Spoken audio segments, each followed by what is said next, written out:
Malemar, sei português, eu vou inventar de aprender grego. Hoje eu estarei analisando essa argumentação para ver se ela faz sentido. E eu vou fazer toda uma descrição, né? Então, já peço o quê? Que se inscreva nesse canal, assine as notificações. Na página inicial você encontra o curso de Teologia Pagamento Único, também encontra na descrição do vídeo aqui. E vamos analisar esse vídeo, então acompanhe-me até o final.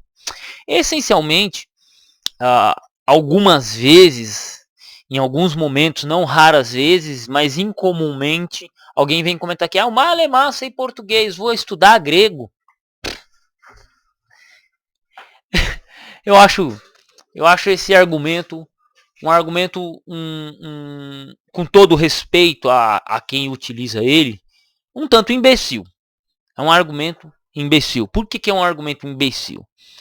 Porque você sabe que tem dificuldade numa área e você usa essa dificuldade para não evoluir nos seus estudos. Bom, se você sabe que o seu problema é malemar português, por que você não vai estudar português então? Um pouco de literatura, um pouco de gramática, leitura da Bíblia, cara, uma coisinha que ajuda bastante é a leitura da Bíblia, então isso aí é bem legal. Mas esse tipo de pessoa, não, alemão sei português, então eu não vou estudar grego, não tenho necessidade, porque eu não sei nem o português direito. Tá, então eu vou te dizer um bagulho que vai ser muito louco, mano, muito louco. Você sabe por que você não sabe malemar o português? Sabe por que você sabe malemar o português? Não sabe direito? É porque, anos atrás, um espírito de porco no sistema educacional retirou o latim e o grego da língua portuguesa, do estudo de língua portuguesa do ensino fundamental. E sabe o que aconteceu? Assim, vamos lá, vamos começar de novo. Até a década de 80, 70, o latim e o grego faziam parte da grade curricular do estudo de língua portuguesa. Eles eram duas matérias complementares ao estudo de crianças, ensino fundamental, 8, 9, 10, 11, 12 anos, que estudavam latim e grego nas escolas públicas, né? Só que aí um espírito de porco pensou assim, não, se as crianças pararem de estudar, para que estudar latim e grego, se elas podem estudar mais língua portuguesa e assim elas desenvolverem melhor? Eu não vou falar quem foi, cara, porque eu também não sei. Só que assim, década de 80 é regime militar. Os militares tinham um pensamento positivista. E olha, gente, eu tô falando aqui do ponto de vista como educador, tá? Como educador. Eu sei do que eu tô falando. Antes que você venha falar qualquer coisa, eu estou falando do ponto de vista educacional. Os militares fizeram muita coisa boa, muita coisa legal pelo Brasil, mas os caras eram uns imbecis na educação. Tá? Eram uns imbecis na educação. Primeiro, porque o pensamento positivista dos militares aconteceu o seguinte. Eles achavam que tudo tinha que ser pensado cientificamente. Política não se pensa cientificamente. Educação, você usa estatística, mas ela, na grande maioria das vezes, ela não funciona cientificamente. Então, mas qual que foi a lógica dos militares e dos grandes espíritos de porcos que eles colocaram para guiar a educação? Né? Não que a educação brasileira fosse grande coisa, mas ainda tinha o grego e o latim. E o que eles fizeram? Eles retiraram o grego e o latim da língua portuguesa, do estudo da língua portuguesa do ensino fundamental. E sabe o que aconteceu? Ao invés dos brasileiros aprenderem mais a língua portuguesa, eles pioraram na sua compreensão de língua portuguesa. Então, por exemplo, eu já trombei com uns vozinhos de 70 anos de idade que falam muito bem o português e não tinham a quarta série. Por que isso acontece? Porque quando eu vou conversar com eles, eu falam, eu tive latim na escola. Eu lembro um pouquinho de grego. Né? Você sai do Brasil, vai para Portugal, vai para as grandes faculdades, para as grandes escolas, que são top de linha na Europa, nos países de primeiro mundo. Adivinha o que eles estudam lá? Que sejam assim, ocidentais. Adivinha o que eles estudam lá? Latim, grego. Latim é certeza. E aí quando se retirou essa matéria, essas duas línguas mortas, a nossa compreensão da língua portuguesa deixou de fazer sentido. Por quê? Quando você estuda o português pelo português, você pode até ficar bom. Só que tem coisas que você não vai entender da língua portuguesa. Coisas que você não vai entender. Que, se você estudar um pouco de latim, ou um pouco de grego, você vai começar a compreender e você vai aprender a gramática da língua portuguesa de maneira absurda, estudando um pouco de grego ou de latim. A sua compreensão da língua portuguesa vai melhorar em muito a partir do momento que você estudar um pouco de grego e latim.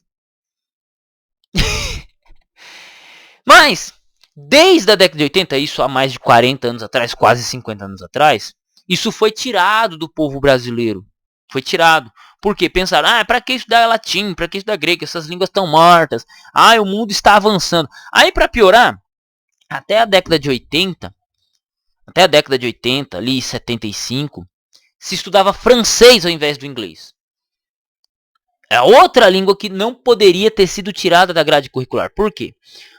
O inglês você poderia colocar nos anos finais do ensino médio, por exemplo, hoje o que a gente chama de ensino médio, mas manter o francês no ensino fundamental. Assim como, na minha opinião, tinha que manter o latim e o francês no ensino fundamental e o grego e o inglês para ensino médio. Né? E você fala, mas por quê? O francês, tanto o francês quanto o espanhol, eles são muito mais próximos do português do que do inglês. Por que eu saí da faculdade, já fiz tanta faculdade que eu estou falando faculdade. Eu saí da escola sem saber porra nenhuma de inglês. Por que eu saí da escola sem saber nada de inglês? Nada, literalmente nada. Simplesmente pelo fato da gramática inglesa ser completamente diferente da gramática portuguesa. Então, para eu compreender a gramática inglesa, eu tenho que saber muito de português. Só que eu não sei nada de português, então eu não entendo inglês. Simples assim. Então, o que acontece? Como você não compreende a língua portuguesa, você tenta estudar inglês, você tem dificuldade. Só que se ao invés de você ter estudado o inglês e tivesse estudado o francês, você teria uma gramática parecida com a língua portuguesa, com algumas regras diferentes que o francês tem, e você se desenvolveria melhor no português. Então, é aquilo, quando você olha para o seu avô, que tem 80, seu avô não, né? Quando eu olho para os meus avós, que hoje têm em torno de 80 anos de idade, pessoas de 75, 80 anos de idade, que estudaram nesse período, que ainda pegaram o latim e o francês nas escolas, eles falam muito bem o português e não deixaram de falar bem, e muitas vezes não terminaram a quinta, a sexta, o ensino fundamental, né? Não terminaram o ensino fundamental, e eles sabem muito mais de língua portuguesa, saíram da escola sabendo muito mais sobre língua portuguesa, sobre a estrutura da própria língua, do que um adolescente, um jovem com 18 anos de idade nas costas hoje. Por quê? Porque eles estudavam as matérias corretas para a aprendizagem da língua portuguesa. Entende? Então, se você, por exemplo, está tentando aprender o inglês, está tentando se desenvolver e você percebe que não está saindo, tenta estudar um francês ou um espanhol. Bate no espanhol ou no francês primeiro, e aí você vai perceber que depois que você dominar um pouco essa língua e você for para o inglês, fica mais fácil. E a mesma coisa é o estudo das línguas mortas.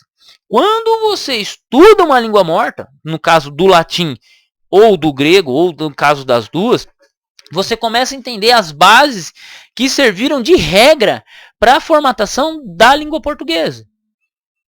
Ponto. Então, dizer assim, eu malemar sei português, mas por você não saber malemar o português, é que você deve estudar grego, é que você deve estudar o latim. De preferência, o latim.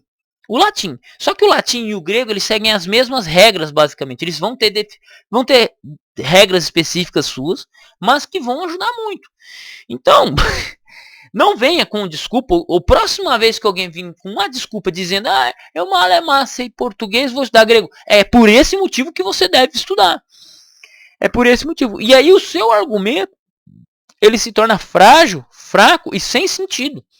Porque, comprovadamente, estatisticamente, nós percebemos que ao estudar o latim, o grego e o francês, a sua compreensão de língua portuguesa vai melhorar. E aí? Né? E aí, por que o sistema, por que a pessoa hoje sai da escola sem saber inglês, sem saber português, sem saber nada? Né? Aí a gente volta na década de 80. Quem que eram os que governavam a educação? Os militares, que eram positivistas. Eles vieram e arrancaram o quê? O latim, o grego e o francês da grade curricular. Ok. Colocaram o quê? O inglês no lugar do francês. Ok. Nós não aprendemos nem a língua portuguesa, nem o francês, nem o inglês. Aí, para ajudar, tem um cara chamado Paulo Freire. Esse cara, ele é o cara que literalmente acabou de matar a educação brasileira. Quando ele se tornou ministro da educação na cidade de São Paulo, posteriormente no estado, ele implantou um negócio chamado progressão continuada. O que é a progressão continuada? Na nossa cabeça, na minha, na sua cabeça, e na cabeça dele, no papel, a progressão continuada é assim. O garoto entra na escola com 7 anos de idade, sem saber ler e escrever. Ok, ele entrou na primeira série, é ali que ele tem que aprender. Só que para ele passar para a segunda série, ele tem que saber ler e escrever. Então, o ciclo de aprendizagem do sistema, até usado alguns anos atrás, o qual eu estudei, era ciclo de 1 ano. Nesse ano, você tem que aprender o quê? Ler e escrever, sílabas. Para o segundo ano, você vai aprender algumas coisas de ciências e matemática básica. Né? Terceiro ano, multiplicação, divisão. Quarto ano, fração. Quinto ano, equação de primeiro grau. Sétimo ano, aí você vai partir para álgebra, equação de segundo grau, teorema de Tales, teorema de Mileto e por aí vai. Aí oitava série, mais coisa. Aí você vai aprender básica. Aí primeiro, segundo, terceiro colegial, nem lembro mais o que eu estudei de matemática. Entendeu? Mas o ciclo é anual. Só que o gênio do Paulo Freire, ele disse o seguinte: não, nós temos que fazer a progressão continuada, porque você tem crianças que entram com 7 anos de idade na escola e elas não aprendem a ler e escrever. Então a gente passa ela para o segundo ano e a gente dá um suporte para ela, para que ela continue, para que ela aprenda no segundo ano e acompanhe os seus amigos, para não haver tanta desistência educacional. Só que na teoria é isso. E na teoria, cara, faz muito sentido e você vai dizer ok, até eu diria ok se fosse desse jeito. Mas na prática, a progressão continuada aplicada no estado de São Paulo e hoje no Brasil todo é você passar o aluno automaticamente. E o que isso gera? Bom, passar o aluno automaticamente, você gera menos gastos para o estado. Você tira aquele aluno desgramado, né, que não quer nada com nada na escola, você tira ele da escola o mais rápido possível. Porque imagine um repetente, né, um repetente, 5 anos repetindo a quinta série. Porra, o cara tá com barba na cara e tá com molecadinha de quinta série. É preocupante isso, não é? É preocupante. Então, assim, e é 5 anos a mais que ele vai passar dentro daquela escola ali, comendo a merenda e ocupando o espaço que poderia ser de outro, né? E assim, velho, é muito louco isso aí, né? É muito louco. Então, o governo, ele faz o quê? Pera aí, mas ter um aluno repetente 5 anos faz mal? Porque na hora que eu for apresentar pro político, quando eu for apresentar o que eu fiz, eu vou dizer o quê? Na educação, 50% de reprovação. Não! O cara mete uma aprovação continuada, né? A aprovação automática. Neste ano tivemos aprovação de 90% dos estudantes, né? 90% dos alunos se formaram na minha gestão. O meu ministro fez com que 95% dos alunos saíssem da escola, se formaram com diploma de ensino médio. Saíram aprendendo alguma coisa? Nada. Mas no índice da gestão do governador, da gestão do prefeito, da gestão do presidente, tá tudo mil maravilhas. Então o que acontece? É um jogo de cartas marcadas e que ninguém vai mexer nisso. Ninguém quer mexer nisso.